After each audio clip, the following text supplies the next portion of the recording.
If you've been thinking about buying a home in Kamloops this year, but keep hearing that 2026 is a bad time to buy, this video might completely change how you're looking at the market. Right now, I'm seeing lots of people who are sitting on the sidelines. They're waiting for interest rates to come down, they're waiting for the prices to soften, they're also waiting for the economy to feel a little bit more clear. And while waiting feels safe, it also comes with a cost that people don't fully appreciate until later. So today I want to walk you through this honestly and without all the hype.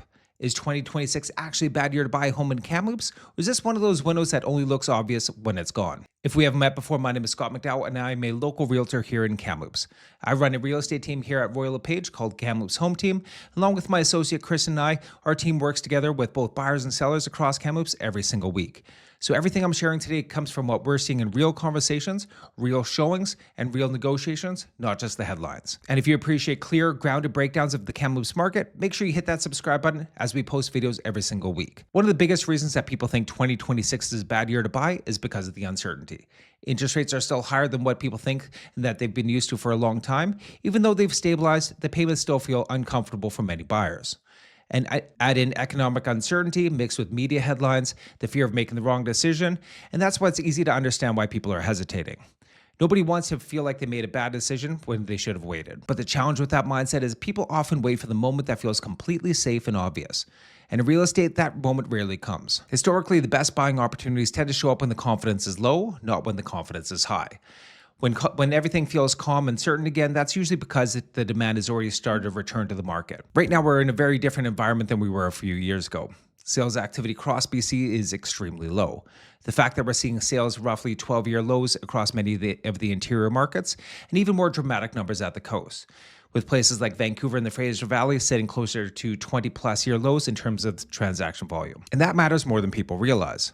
When sales at the coast slow down, it changes the entire dynamic for the markets like Kamloops. Historically, when Vancouver and the Fraser Valley are active, we tend to see an influx of buyers coming up from the coast. When they sell their homes for higher prices, they bring a strong purchasing power with them, and they compete super aggressively in the interior markets. So right now, that's largely absent. The coast buyers just aren't selling at the same pace as they have over the past couple of years.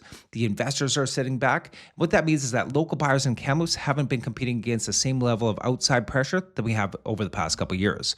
So this is one of the quiet advantages of the current market here in Kamloops. Specifically in Kamloops, we're seeing that homes are taking a little bit longer than the past couple of years.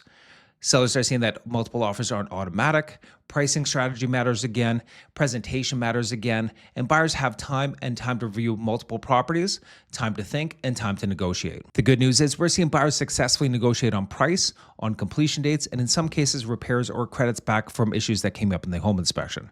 Now, that doesn't mean that every property is discounted. It doesn't mean that prices are collapsing, but it does mean that buyers have leverage again. Leverage is something that the buyers haven't had in a very long time. So what's important to understand is how quickly that leverage can disappear. Confidence doesn't come back gradually. It tends to come back in waves.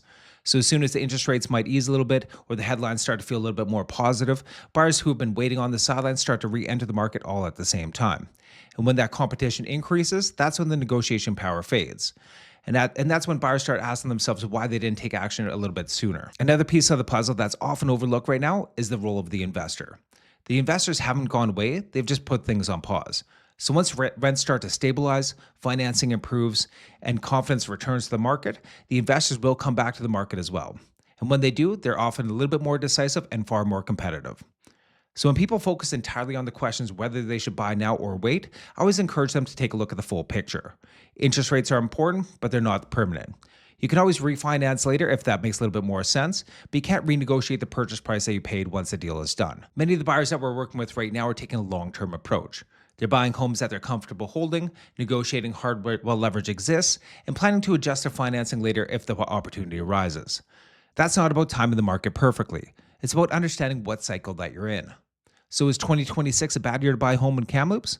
For some people, waiting might be the right choice, especially if finances are tight and their plans are uncertain.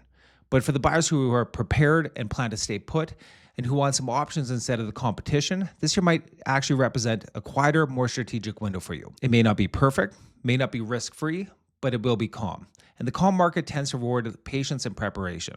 If you are thinking about buying or selling a home in Kamloops this year and just want some honest, straightforward advice, that's exactly what our team does every day. You don't need to be ready right now. You don't need to be ready to make a move tomorrow, but sometimes it's just about understanding where you stand in today's market. And if you did find this information helpful, make sure you subscribe to our channel. We do post weekly, breaking down exactly what's happening in the Kamloops market so you can make a confident, informed decision. Thank you so much for watching. I'll catch you on the next one. Bye now.